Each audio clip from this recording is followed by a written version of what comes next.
What if the most devastating weapon of the Second World War wasn't a bomb, but a cake?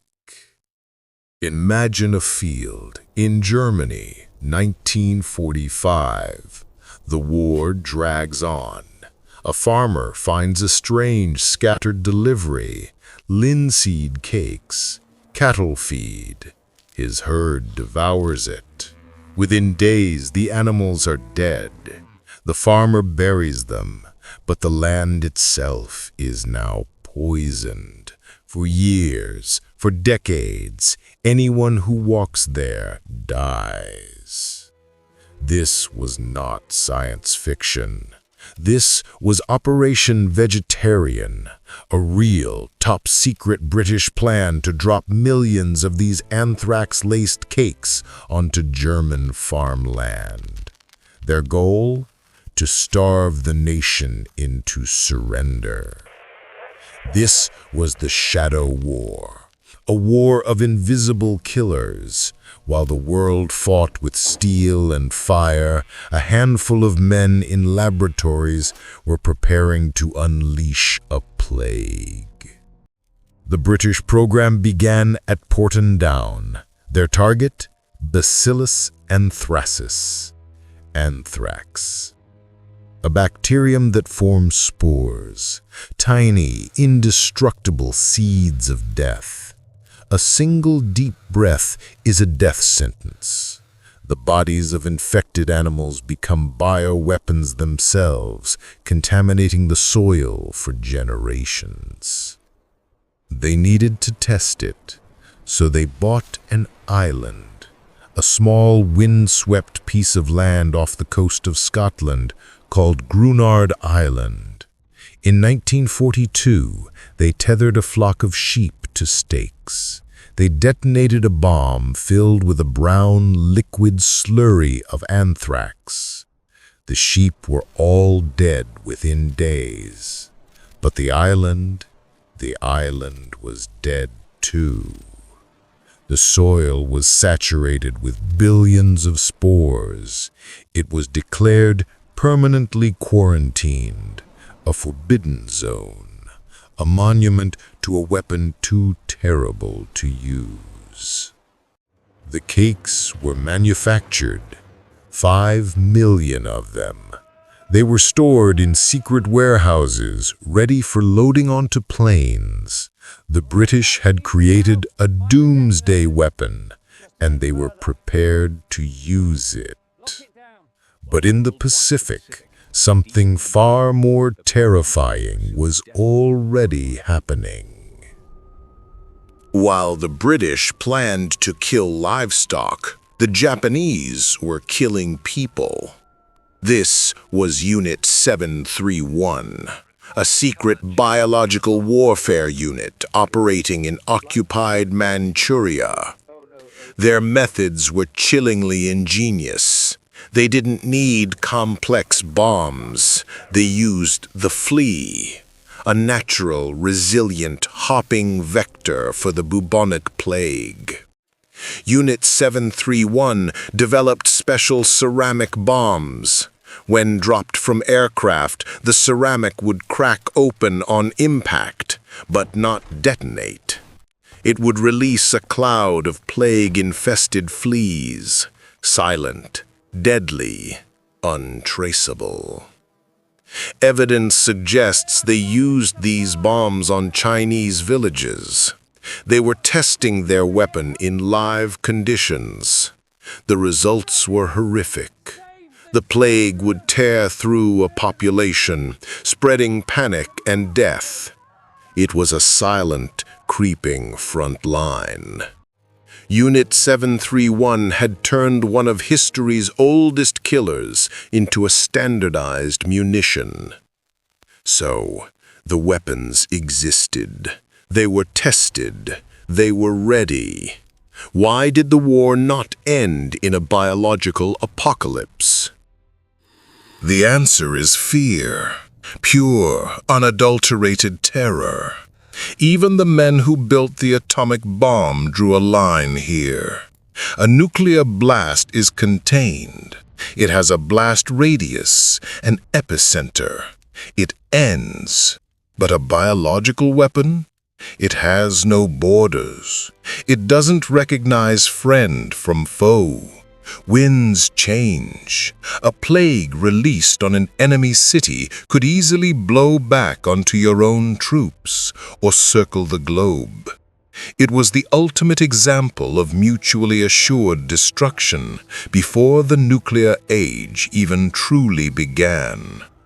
You could start a pandemic you could not stop. This was a genie that once released could never be forced back into its bottle. After the war, the silence fell. Operation Vegetarian's deadly cakes were incinerated. The scientists of Unit 731 cut a deal, exchanging their data for immunity.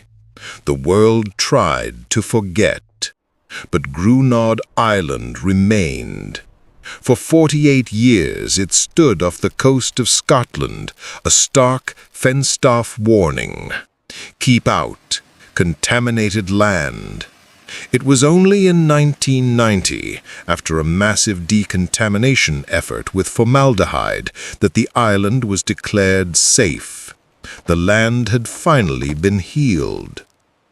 The legacy of these forbidden weapons is a world living with a silent threat. The knowledge did not disappear.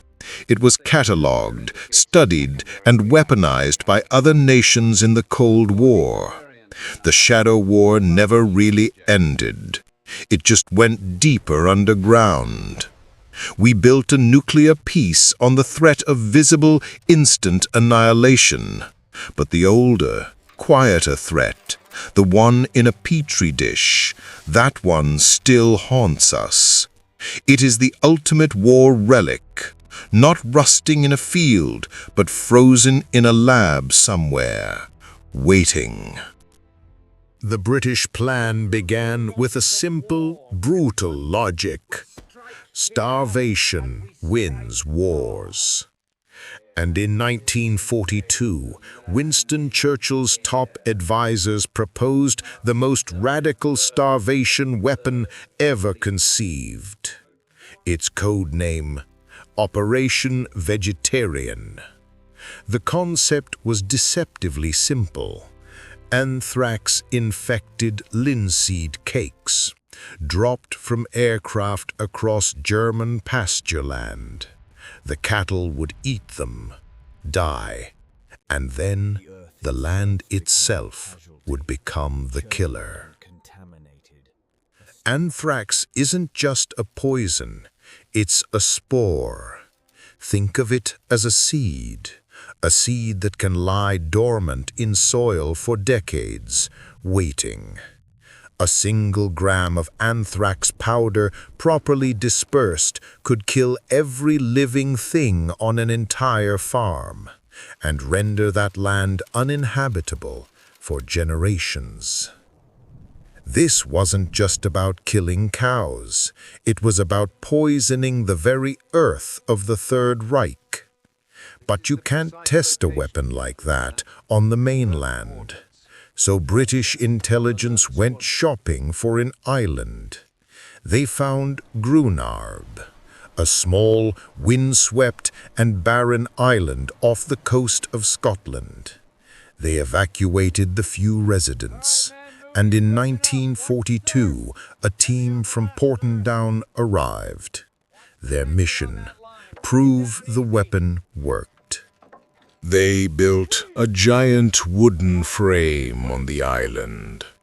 They tethered 80 sheep to it.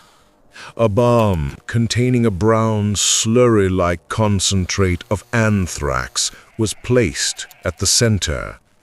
The scientists retreated to their bunkers. They detonated the bomb. The sheep began dying within 3 days. But the real horror was what happened to the island itself. The spores contaminated everything: the soil, the grass, the water. It was permanent. The scientists had proven their point. A biological bomb could render territory permanently unusable. The genie was out of its bottle. Back on the mainland, a factory began producing the linseed cakes. 5 million of them, stacked in warehouses, waiting for the order that never came. Gruinard Island became a secret forbidden monument, a no-entry sign for all of Britain. For nearly 50 years, it stood there, a ghost, a warning, a single poisoned acre that proved some weapons are too terrible to ever use. The British had created their doomsday device, and in doing so, they created a prison of their own making. The Eastern Front of this shadow war was not a hypothetical. It was a factory of death. While the British theorized about anthrax, the Japanese were already weaponizing plague. Not in theory, in practice. This was Unit 731, a place where the Hippocratic Oath was inverted, where doctors and scientists became architects of pestilence. Their breakthrough was diabolical in its simplicity. The Uji Bomb, a fragile ceramic shell the size of a light bulb. Inside, a swirling mass of fleas. But these weren't ordinary fleas. They were infected with Yersinia pestis, the Bubonic Plague. When dropped from an aircraft, the bomb required no complex detonator. It was designed to shatter on impact, releasing a silent, living cloud. No explosion, just a whisper of insects, each one a potential death sentence. This was the ultimate perversion of nature. They turned the flea, a simple parasite, into a guided missile. It would actively seek out human hosts. It could breed, it could spread. A single bomb could ignite an epidemic that would burn through a population long after the plane had disappeared. This wasn't just a weapon for the battlefield. It was a weapon for the entire society. And they tested it, not on lab animals, but on entire villages. Chinese communities became their open-air laboratories. The data was gruesome. They measured the rate of infection, the mortality percentages. They refined the ceramic to break at the perfect altitude. They optimized the flea colonies for maximum virulence. This was not mad science. This was methodical, cold, and industrial. Unit 731 had assembly lines for death. They could produce tons of plague-infected fleas every month. By 1945, they had perfected a weapon of mass destruction that was self-propagating, silent, and left no crater, only graves. They had turned one of history's greatest scourges into a standardized munition. The plague bomb was ready for global deployment. It was the most terrifying weapon of the war that nobody saw. A ghost in a ceramic shell. And its whisper was about to become a roar. So the weapons were ready. The cakes were stockpiled. The plague bombs were factory ready. The trigger finger was poised. Yet the order never came. Why? In a war where cities were firebombed into oblivion and atomic weapons were deployed, what made these particular weapons remain in their silos? The answer lies in one terrifying quality these weapons shared: unpredictability. A nuclear bomb obeys the laws of physics. It has a blast radius. It does its damage, and then it's done. But a biological weapon? It's alive. Once released, it answers to no one. To the generals and politicians, this was the ultimate deal-breaker. Consider Operation Vegetarian. What if the wind changed? Anthrax spores don't care about national borders. A cloud intended for Germany could easily drift back over Allied-occupied France, or across the English Channel to Britain itself. They would be poisoning their own people, their own troops, their own future. And the Japanese plague bombs? Even more terrifying. Plague is contagious, person to person.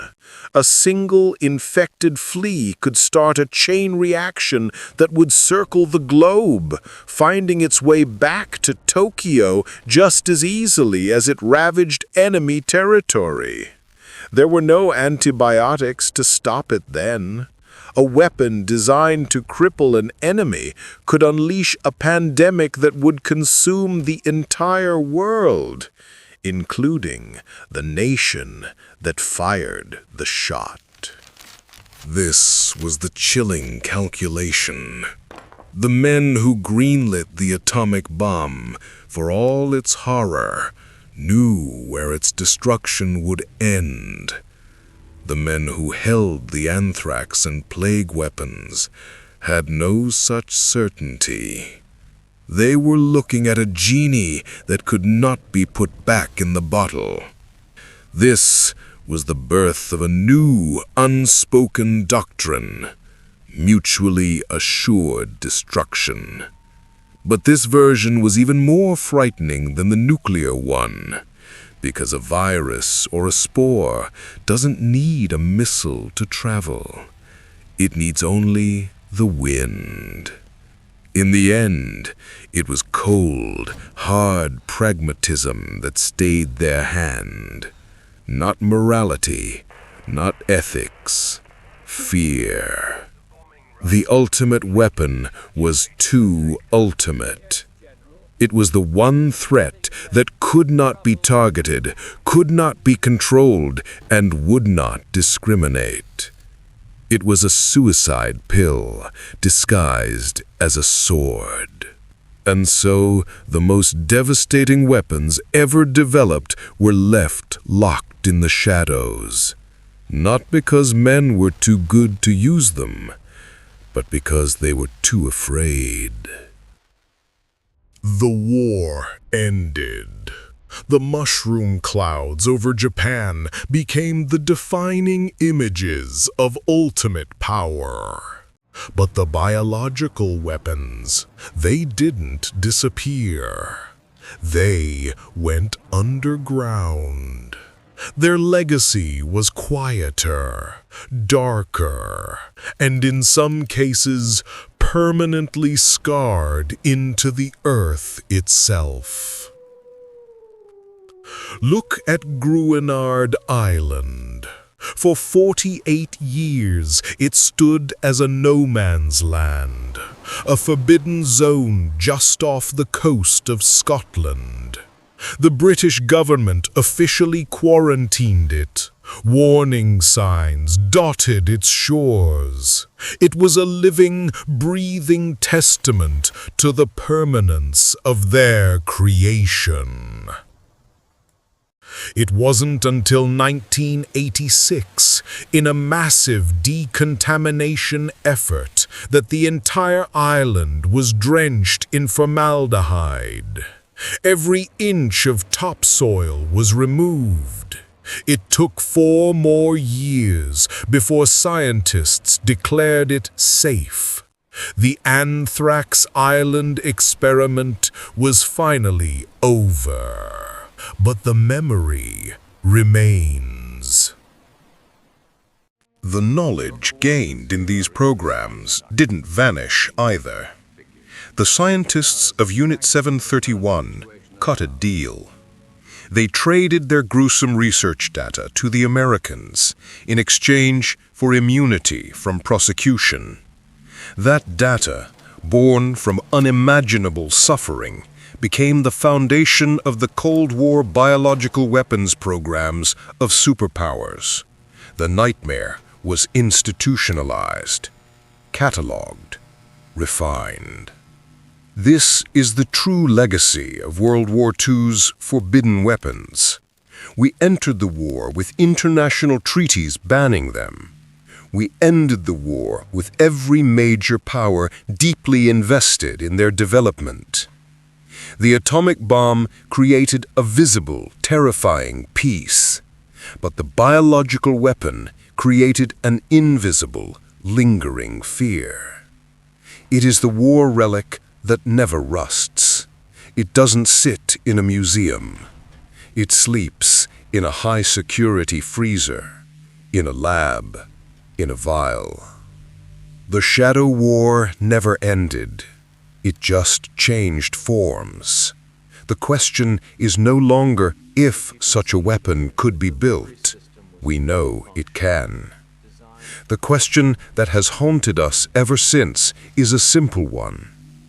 What happens if someone, someday, decides the fear is no longer enough? The ghost of Gruenard Island is a warning, one we can still, just barely, hear.